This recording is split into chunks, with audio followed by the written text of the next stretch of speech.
This is WPSL Port St. Lucie, the talk of the Treasure Coast.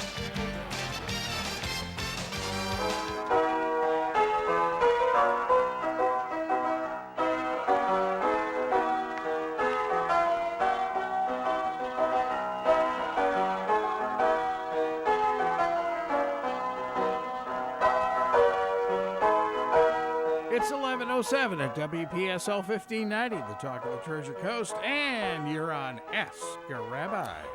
And this is Rabbi Shafir Loeb of Congregation Eitz Chaim, right here on the Treasure Coast, your Jewish home in Port St. Lucie. And you can give me a call at 772-340-1590. We need to post that again so I can see it, because now it's blocked by that wonderful, beautiful, big camera.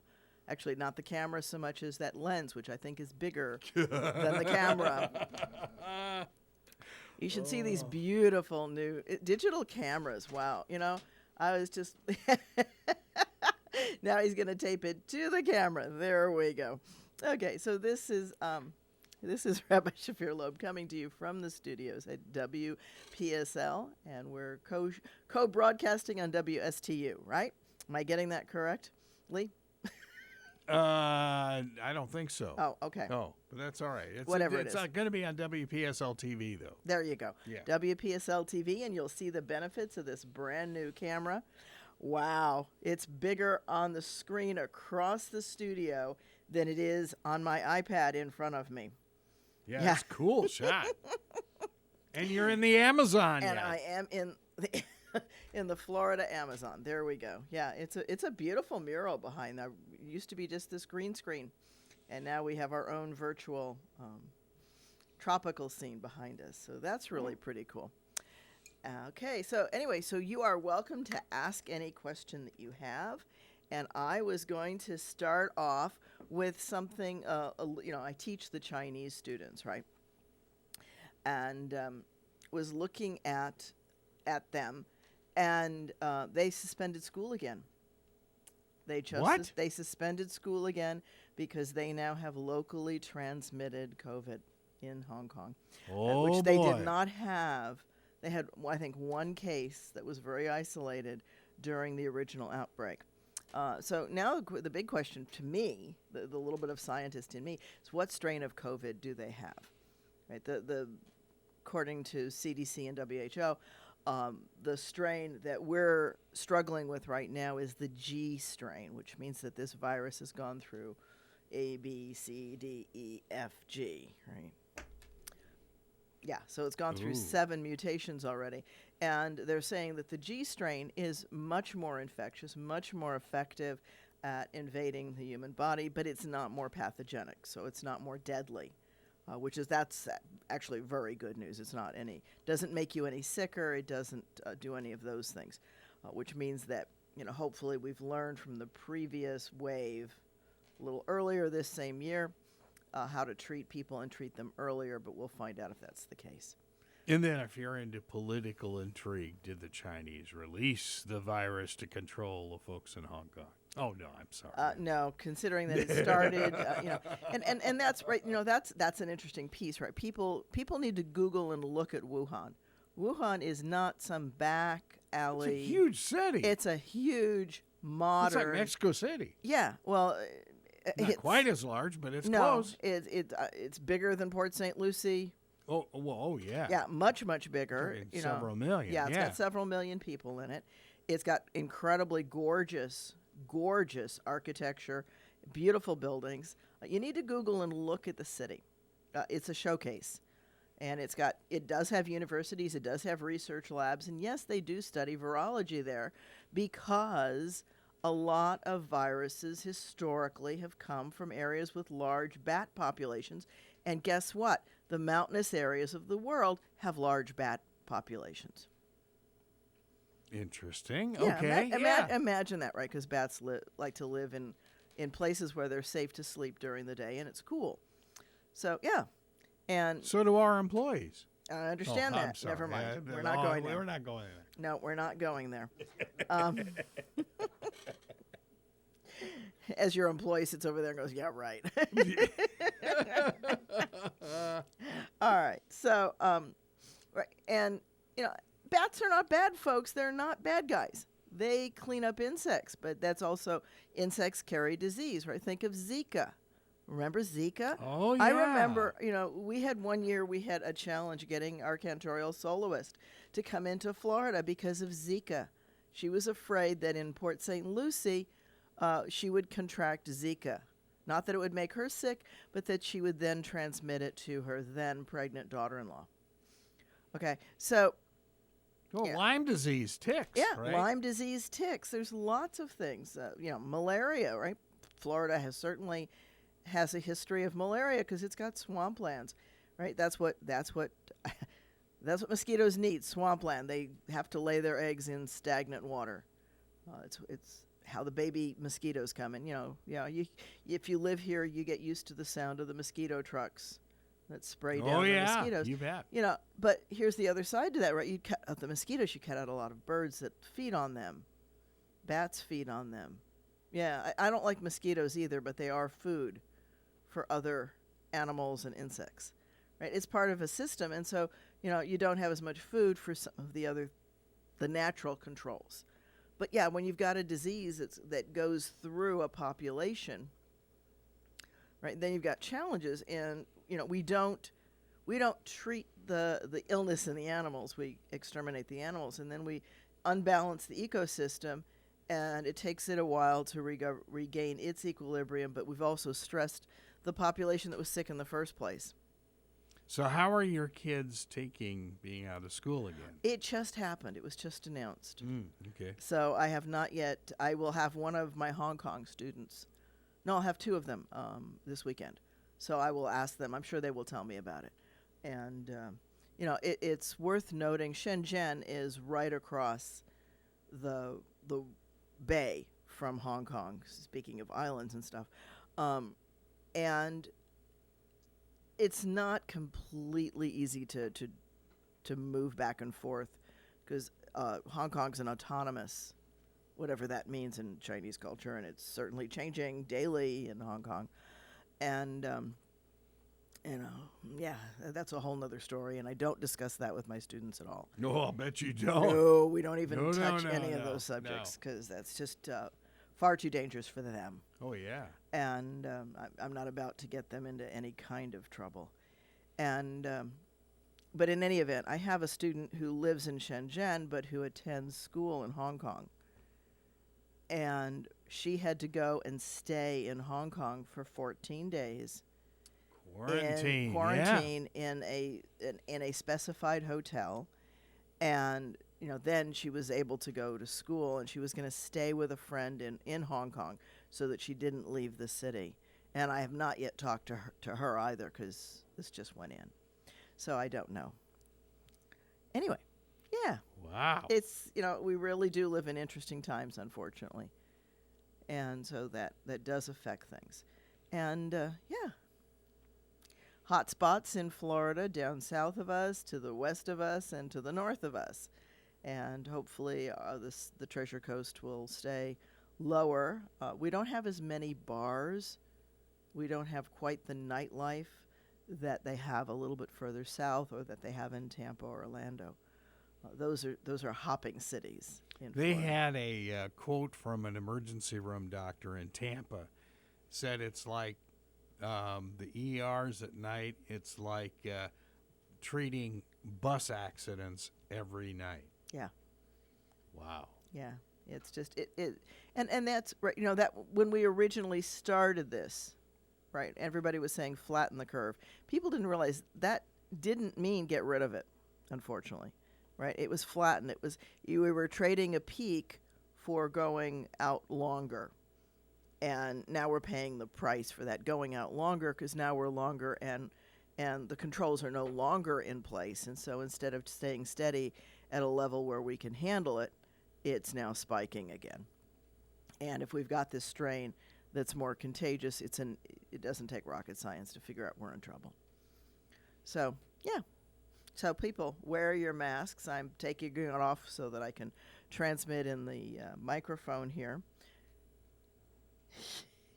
We are socially distancing here in the studio. So. And then you have Cliff with his pirate Cliff's mask mask. was really cool. Yeah, that was really cool. And and I wear a face shield when I lead services. Do you 'Cause really? I do. I wear a face shield. There's barely anybody in the sanctuary, but there's one or two or three typically, and I face them. So I wear a face mask so that I not send anything out. And it's funny because my husband says to me, he says, well, you can go down from there. But it doesn't go out 6 to 9 feet. Right. And, I have this wonderful nasal twang that comes from my postnasal drip and my allergies. Thank you, God, for those gifts. That help me appreciate. Midwestern. It's a Midwestern twang. Ah. Yeah. Although if you were from Milwaukee, it would be even More twangy. more twangy. More twangy. Yeah, and nasally. Ah. Yeah. Well, that's Milwaukee. yeah. Well, so I have a brother and sister-in-law who live in Ypres, right? Who live in the Upper Peninsula, and it's interesting, right? This is actually the accent that English speakers want because this is considered the least accented, more standardized American English. It's kind of funny. So I guess we've got somebody calling in. We have John from Port St. Lucie on line 1. Thank you, John. What's your... Good morning. Good morning, Rabbi. Can you hear me? I can. Thank you for calling in. I know I can Google this, but I want to hear your answer. Reformed is what I hear when I hear your commercials. Could you go over that?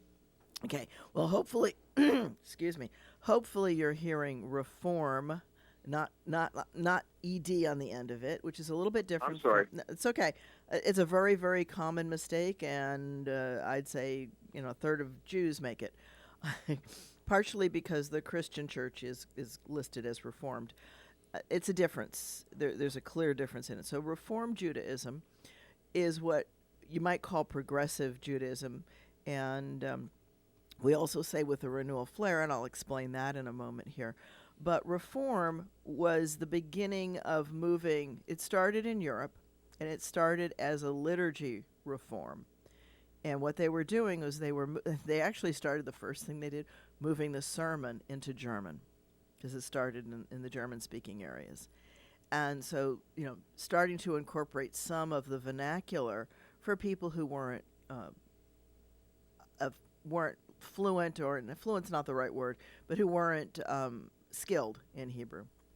And the right word's not hitting me, but able to understand, not to speak. Hebrew wasn't a spoken language at that time, but people who said the prayers understood it. So there's a difference between understanding a language and being able to speak it. And there's a number of people who can understand prayer Hebrew. It's a special version of Hebrew. It doesn't have words like color TV in it, for example. So in Germany... In Germany, it started out as a liturgy reform, starting to move prayers and sermons and discussion into German. But they're actually handling the services in German then, rather right, and than the Hebrew. prayer stayed in Hebrew. Right, correct. Okay, Yeah. and then the group moves to America because there's a wave in the 1800s of Europeans coming into America. There's a big immigration push, a couple of waves, and some of them bring some of these German Jews. And in fact, some of the early records of synagogues and congregations in America are actually kept in German, because the folks who came over That's cool. still spoke Yeah. German. Yeah, not Yiddish, but German. So we can see the board minutes and stuff like that in German. And then eventually it migrates over and it becomes English. Okay, so it's a liturgy. It's a liturgy shift, but it's also So what's the timeline in Germany? Forgive me, I'm sorry. You see not huge, but you see big movements toward it in the 1800s, and there's a musical shift that happens in the liturgy.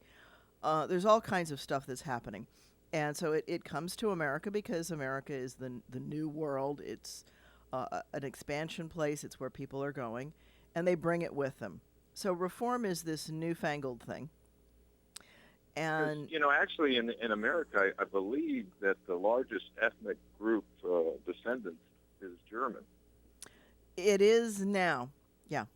It has to do with the waves of immigration. There's a large Russian Jewish flux. There's a Polish flux. There's all different kinds of fluxes. Yeah, depending different times. on. But Yeah. I was just curious, because it's a couple of hundred years removed from the protest Reformation, but I guess it's kind of in the same vein where it was trying to give the average vernacular. Yeah. Yeah, it to was. the people of Germany. It was, and it's kind of interesting because I was actually meeting with one of our congregants this week, and one of the things she gave me was the old Union prayer book. It used to be called the Union of American Hebrew Congregations. Right. Really? Yeah. Ah, okay. So that's the older name, and they just changed in the late. I think. I'm going to forget, but it's in the last 20 to 30 years that it became the Union of Reform Judaism or Congregations, URJ. So, yeah. So if you could put it in a paragraph, if possible, how are you different from a traditional? Is it just the vernacular part of it? Where you're more Well, open it's to more the- open on practice. So Reform congregations were the first ones to bring in electricity. Slowly but surely, it backwatered it. Well, okay, so the Reform movement is a whole big history. I could do a whole hour on this, John, and I touch on different pieces of it. So Reform is the beginning. It's a more modern. Although that's a bad misnomer. It is geared to the vernacular. It's geared to what's going on in America at the time, and it's more liberal. I think that's the word. It's more forward-looking, more liberal. Orthodox is more backward-looking, looking to be more traditional. They change too, but they change more slowly. So how slow did the Orthodox make the move to electricity? The COVID is actually moving them faster than a lot of things. COVID and this other little technical device. Oh, Yeah, cell phones. have had a big effect inside the Orthodox community, and it's interesting how they're trying to control that phenomena from everything it brings in. And it's a more insular community, the Orthodox. The Orthodox did not actually start. There was a tradition, as John said, a traditional and a Reform, or the union that was progressive, and Reform is actually the word that came to it later. And so it's a move toward modernism, and there's a school in New York, and Silver starts the congregations, and there's this move into Ohio, and they establish a seminary in Cincinnati, and there's a very famous the first graduating class of rabbis from that seminary in Cincinnati. The menu is put out for the celebration, and it includes shrimp on the menu. Wait a minute, back up. Yeah. What? It included shrimp on the menu, and there's a big... Elaine? Huh? Yeah, well, dietary laws is one of the... Yeah. And of course, some say it was a mistake. Some say it wasn't a mistake. It was never served. It was not served at the actual commencement celebration meal. But what it did was there was a group of people for whom that was too far. And they pulled off and they started conservative Judaism. Right? So it's a backlash coming off of Reform. So first you have traditional, then you have Reform, then you have conservative, and then you get Orthodox. The modern Orthodox is actually saying we want to be, more like it was in the ancient days. So it's a step further. And so then Orthodox is the last in the line? People usually think that it goes, Orthodox, and then people become less stringent, they become conservative, and then Orthodox, and then Reform. It's actually not that order.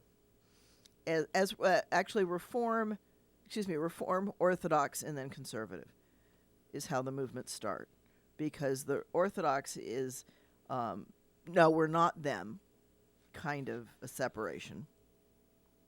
And which would be the largest today?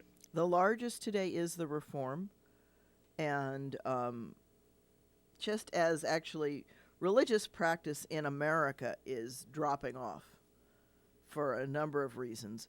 And so Reform and Conservative are both shrinking. Conservative was never the largest. It has the biggest hold on the East Coast. The West Coast has a lot more Reform.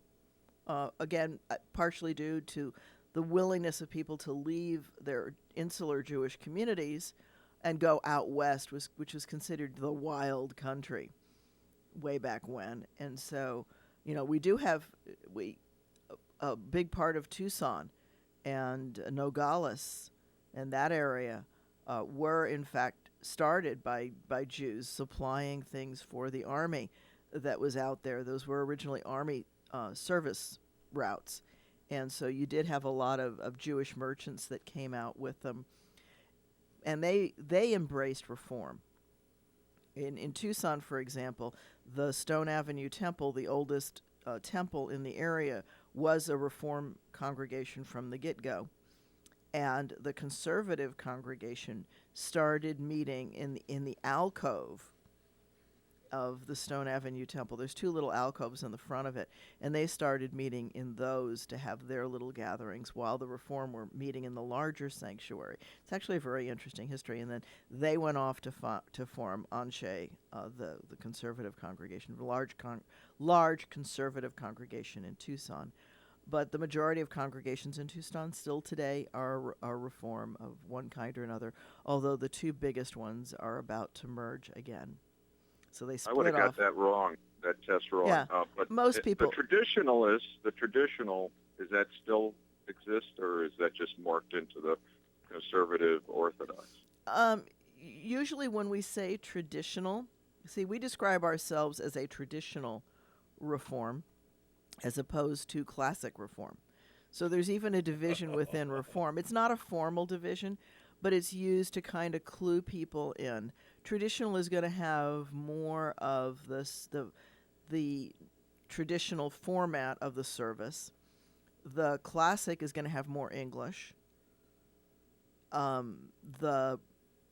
There's another big difference. Traditional often is more participatory.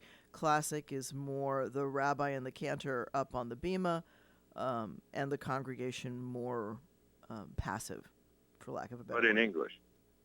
A good chunk of the service is in English. The prayer books certainly all have translation. That little Reform prayer book that I picked up has maybe 6 words in Hebrew in it, and the rest is English. Yeah, originally Reform went very far in America, went to a lot of English and very little Hebrew, and the Hebrew has kind of backwashed into it. I would have got all that backwards. Yeah. I would have thought classical is strictly Hebrew, just like classical Roman Catholic would have been in Latin. But it's very interesting speaking to you because everything is turned around in my world right now as far as titles go. But the protesters, the Protestants, did the same thing. They started off with Lutheran and Methodist, Congregationalists. It just kept on splintering off, and we have so many different Protestant denominations now. But I mean, is there 6? Is there 7? Or is it just the 5 that you mentioned that have splintered off? Okay, so the John is comparing it to the Protestants, right, who became the Protestants, those who protested inside the Catholic Church, and somebody is just posting on Facebook here that some congregations have prayer books that use English pagination, others have Hebrew. They're numbered the same way, so you can use both books, but it's a matter of what people are comfortable with. Reform has always tried to make it more easier for somebody to step in. So the denominations, the large ones, are Reform, which is the biggest by far. Then you've got Conservative, you've got Reconstructionist, which is people put it different places. It's more Hebrew than most Reform congregations. It's definitely very singy, very chanty, and then but a lot more English and a lot more liberal in their practice. So you've got Reform, Conservative, Reconstructionist on the liberal side of it from movements.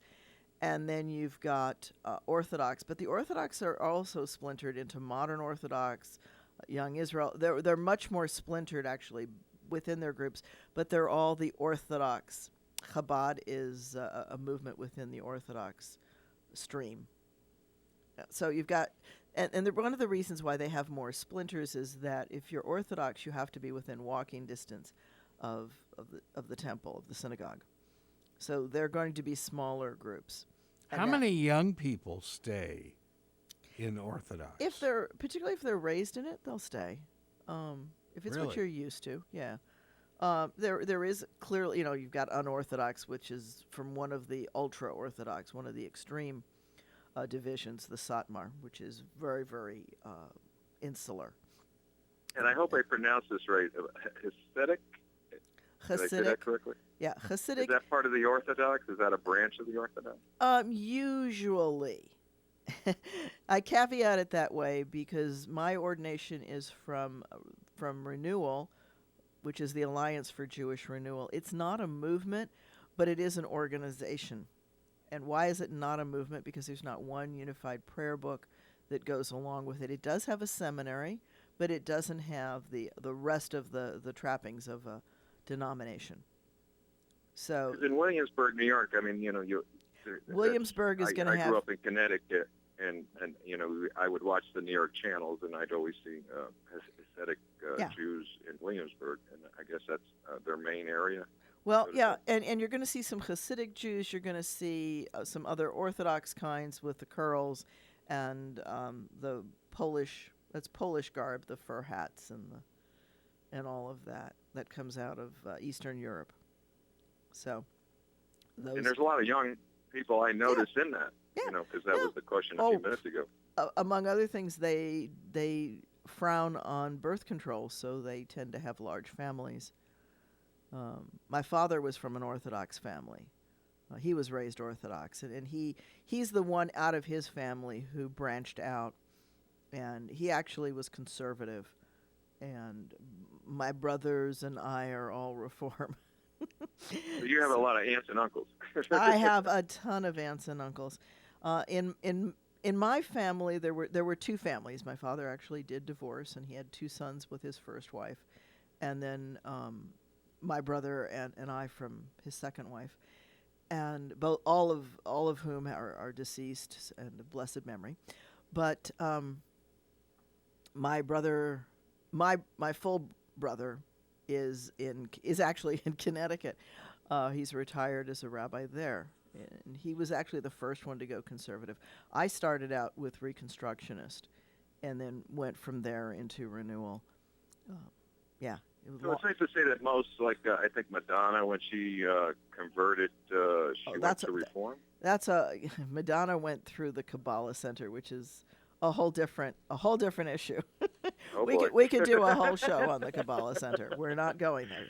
Well, it's safe to say you got about a dozen splinters Yeah, off of yeah, what originally. Yeah, there's a number of different, but the big divisions usually, when you talk about it, you talk about Reform, Reconstructionist, Conservative, and Orthodox. Usually people umbrella all of the Orthodox varieties as one, but it's far from monolithic.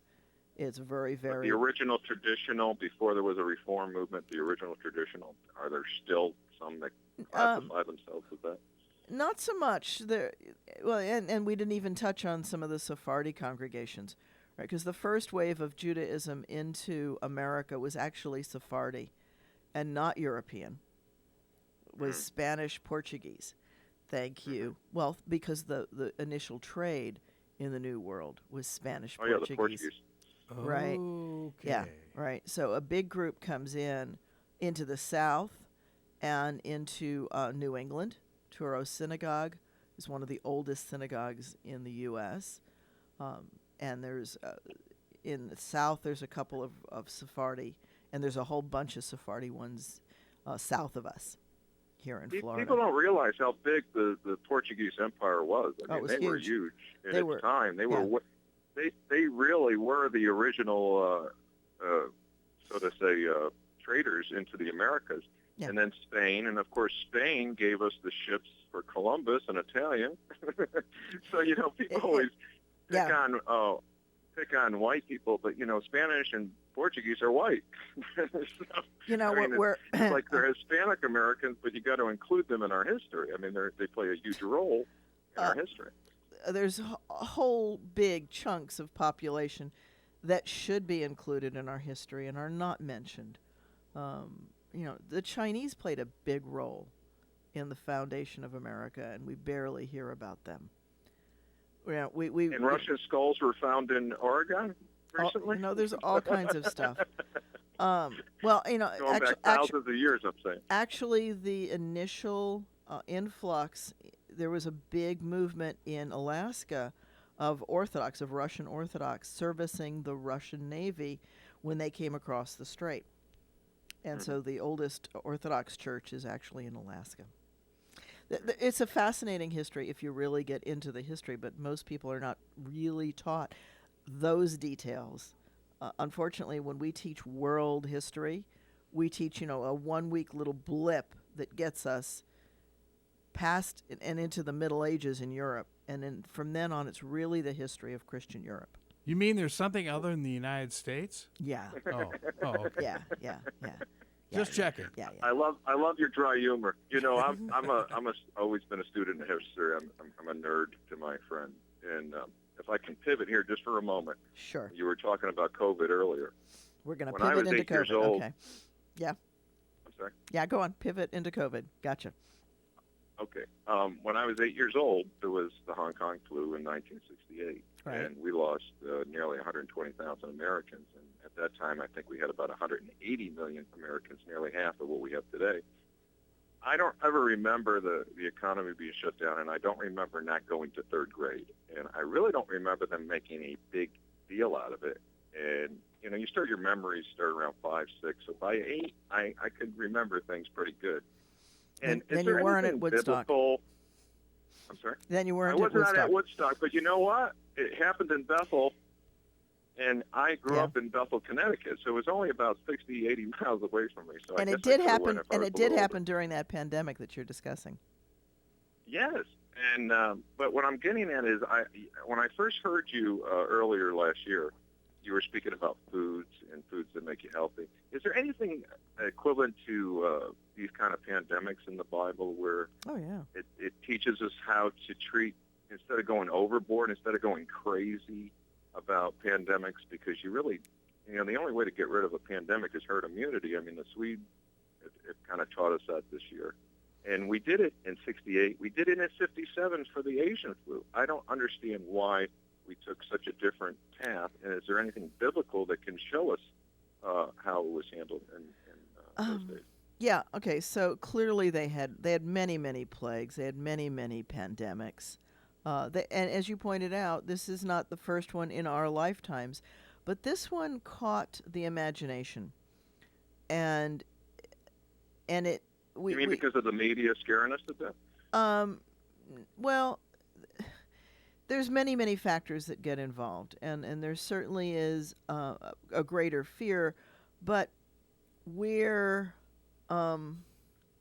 certainly living in a more fearful time, a more divisive time right now, and that plays into it.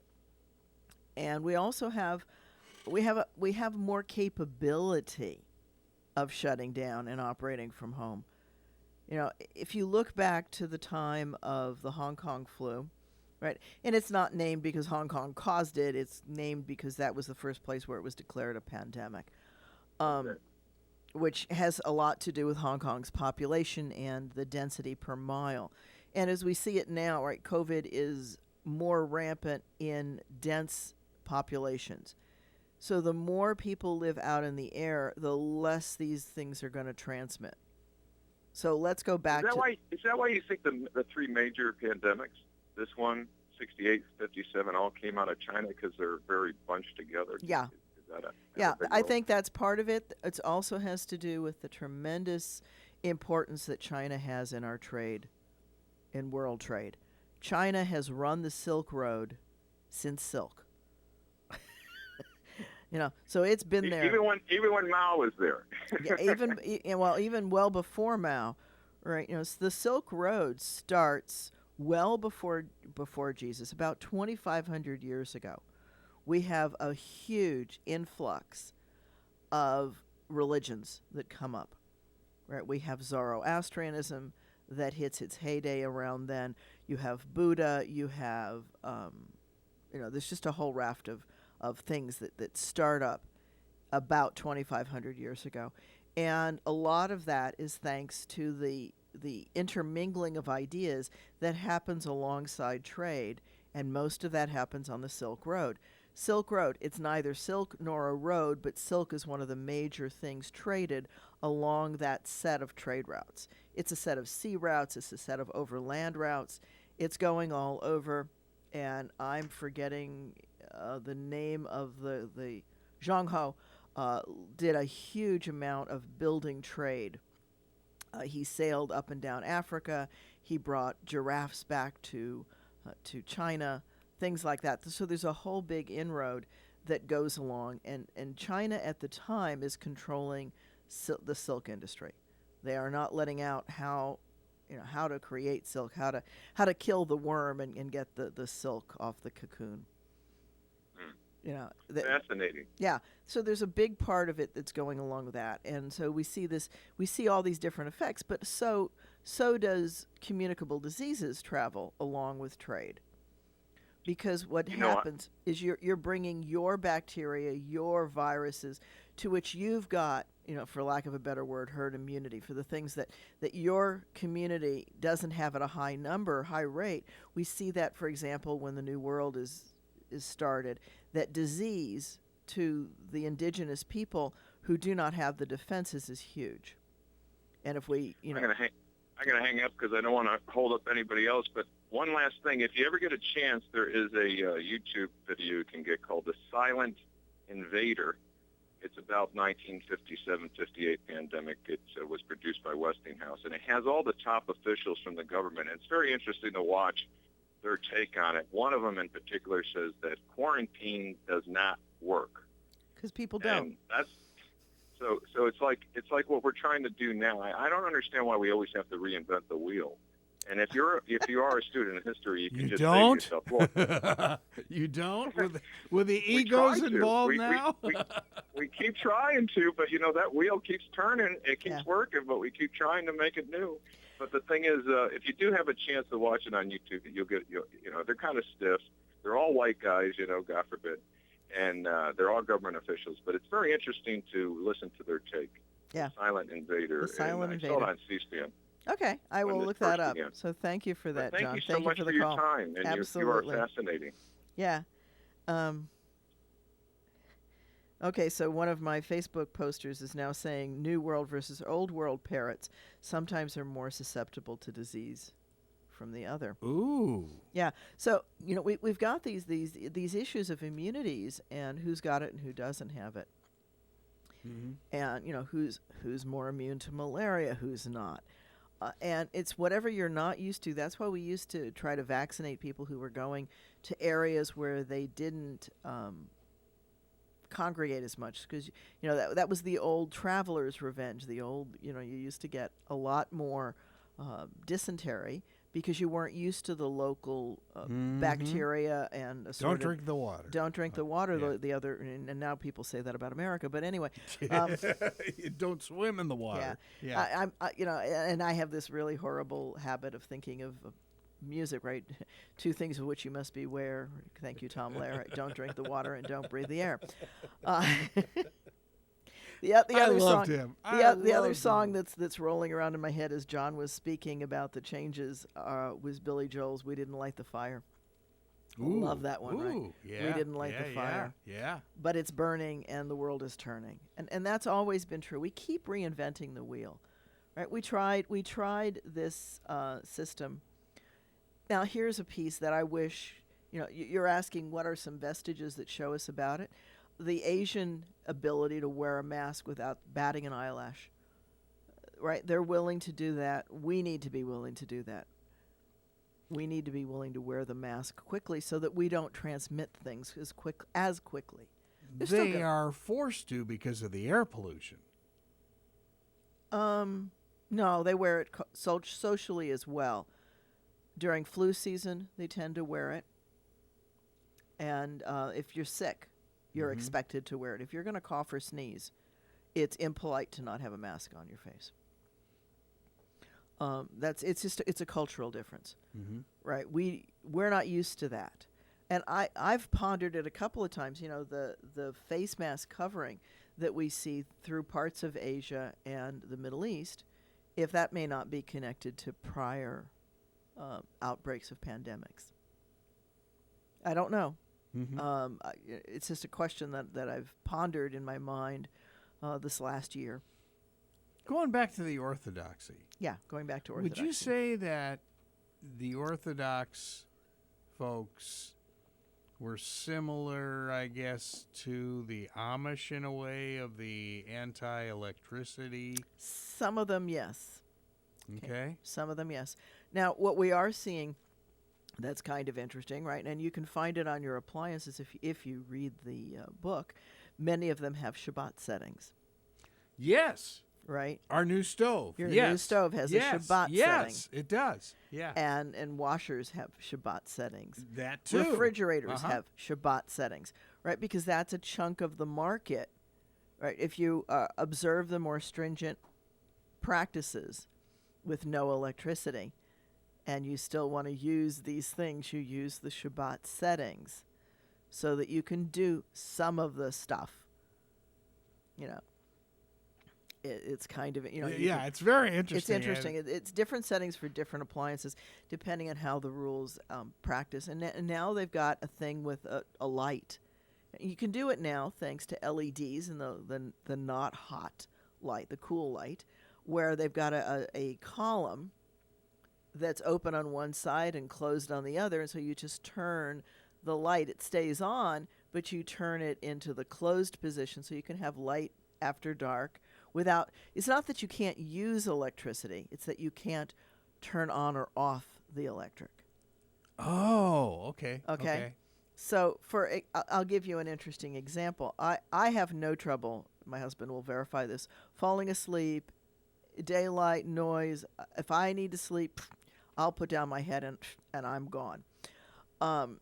And so I was rooming at one of the rabbi conferences with a more stringent Orthodox woman, because renewal spans all the flavors of Judaism, because it's about bringing meaning and music into practice. So it's a kind of a perpendicular to the denominations, if you will, of the movements. They like to call themselves movements instead of denomination. That's a let's not look like our neighbor kind of thing. And but she was more stringent in her Shabbat practice, and I was trying to be kind, and I left the light on. I went to bed early. She was out Shabbat enjoying with others, and she wasn't in the room when I went to bed. And so I left the light on for her, thinking that she would just simply turn it off when she went to bed. She didn't. Instead, she piled a bunch of clothes on it to make it dark. And when I woke up, I was gasped, because this is a fire hazard. And there have been there have been records of people catching stuff on fire because they lay garments over the lights to douse the light, if you will. Oh, brother. Yeah. So this Shabbat clock or Shabbat light is really handy. There are creative solutions to how do you work around opening and closing, and what's it going to mean. And they do change, and we'll see how it works. And some people use timers. Some people put lights in one part of the house and they don't put it in their bedroom so that they can go into the dark room to go to bed. A variety of different approaches, different folks, different ways that it practices. And so obviously the conference only went through one Shabbat, or I would have turned out lights for her in the future. How much has the intermarriage, if you will, of a Christian and a Jewish person, how has that affected the Jewish religion? Well, I think it's affected both, actually. Okay. Right, because a lot of couples in their in love status say, "Oh, we'll teach them both." Right, and what they really mean by that is we'll observe both sets of holidays, but we'll teach them neither. Right. That's really how that that's really how that translates. Uh-huh. Right? We'll have a Christmas tree and Christmas gifts. We'll do a Hanukkah menorah and Hanukkah gifts. Oh boy, the kid will have 9 days of gifts instead of 1 or 8. And for the Christian kids out there, no, they don't have 8 days of Christmas. They have Christmas spread out over 8 days. 'Cause parents only have so much money, folks. Let's get real. So that's what that usually turns out to. And then, so what they have, unfortunately, is they have a group of kids who really don't understand the rich heritage within either religion. And it's, so to answer Rabbi Karpov, who posted, why is a religious practice falling off in America? I think it's for that very reason, that we've gotten to the place of celebrating holidays, but not the deep, mystical, connecting pieces underneath the holidays, where the holidays are there to help you enjoy that tradition and pass on that tradition, but we're not passing that part on. And so we have a whole bunch of kids who do not understand their own religions. They don't understand the religions of their parents, and they don't feel at home anywhere. Right? That mixed kid. Well, that's pretty strong. Yeah, I think that mixed kid doesn't fit either community. And they'll very often end up in some offshoot group if they end up anywhere. And Wow. it's a group with strong, come join us, can be part of a community sense of feeling, and it may have nothing to do with, it may not have a deep religious underpinning, or it may have, an evangelical kind, because there's a lot of outreach done among the evangelicals. Mm-hmm.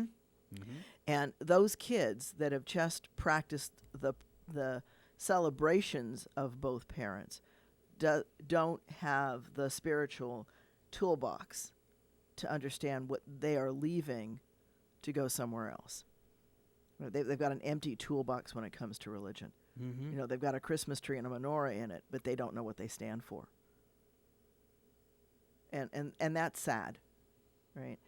And and we also have this thing of taking in stuff, right? So we have a Yule log, which has nothing to do with Christmas, right? We pick up bunnies and eggs, which has nothing to do with Jesus. Right? It comes off of the practice of a holiday called Ostara. Yeah, which Ooh. becomes Easter. Whoa. Whoa. Yeah. So there's this whole blending of stuff that goes on through Europe and Asia and Africa and the Middle East and everywhere. And so you've got this soup. And it's part of why there was an old, Rabbi Mordechai Kaplan wrote Judaism as a Civilization, because he was trying to deal with that. You deal with Weiss and Silver in the Reform movement, who fully believe there's going to be an American religion, because they saw it more as a melting pot, and they saw all of these holidays being celebrated by everyone, and some kind of a sacred blending story that kind of combines them.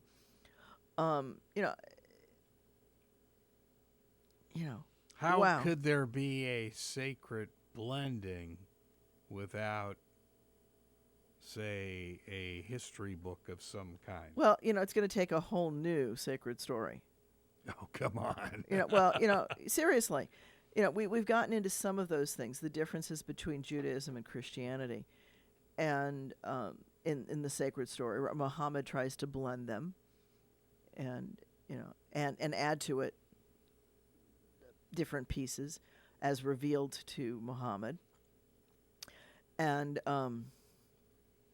there's this whole kinds of Baha'i is even a more overt blending of the tradition, saying all of them are versions of God, and there's some to me there's some truth in that, right? All religions are a different way of looking at what is this entity that causes life. What is the source of life about? What is that mystery that causes us to want to breathe? Right? I remember when I was at ESPN in Bristol, a huge Baha'i, it looked like a temple, if you will, a congregation right down the street from us. And so their belief is what? Who? The Baha'i? Baha'i? Yeah. Well, they believe that there's a gateway into all of these traditions have truth, which I think that's a reasonable thing. But they restructure it, and it's a very intricate and interesting religion. And 3 minutes, not even going to touch it. Not even going to be able to touch it. It's centered right now in Haifa, in Israel. That's where their main temple is. The number 19, very, very significant for them. It's a very mystical religion. Now, here's a piece that's interesting about Baha'i. You may not make a donation to a Baha'i anything unless you're a member of the community. They do not accept outside donations. Whoa. They're entirely self-supported. Interesting. Yeah. Huh. So they've got some interesting views, some differences, and it started actually in Persia. That's a religion that came in through Persia, migrated into what was then Palestine, moving its way into that area. Wow. History is interesting, and Yeah, it thank you, is. John, for that excursion down history's lane. Yeah. We do not study history, and we do not study it well when No. we do. No. What is taught in American schools is really the history of Christian Europe. It is not the history of the world. And I will tell you that when I started school and started learning history, I was in California, and let me tell you, American history looks very different from California than it does from the East Coast. There is no East Coast. Yeah, the right coast and the left coast. I got it. Right. So, it's an interesting world that we live in. There's a lot more information out there that 99% of the population never avails themselves of learning. It's much easier to sit back and let somebody tell you something. She says as she sits here on the radio and on TV, than for people to really dig in. And it's becoming increasingly hard to sort through what's real and what's spin. Spin has always been here. The Romans did a great job of it. Just read the history of the Caesars. Yeah. And we'll go back to things like that and touch on other things, and hopefully we'll get some other calls in the future. This has been Ask a Rabbi. Let me invite everyone. Next Friday is our third Friday.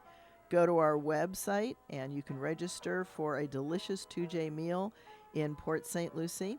We stream every Friday night right on Facebook Live at 7:30 Eastern Time. You're welcome to join us for that as well. Do come to our website, though, for Third Friday. This has been Rabbi Shafir Loeb, and this has been Ask a Rabbi. Shabbat Shalom. Have a good week. Thank you. You too. You've been listening to Ask a Rabbi right here on WPSL, Port St. Lucie, the talk of the Treasure Coast, webcaster to the world.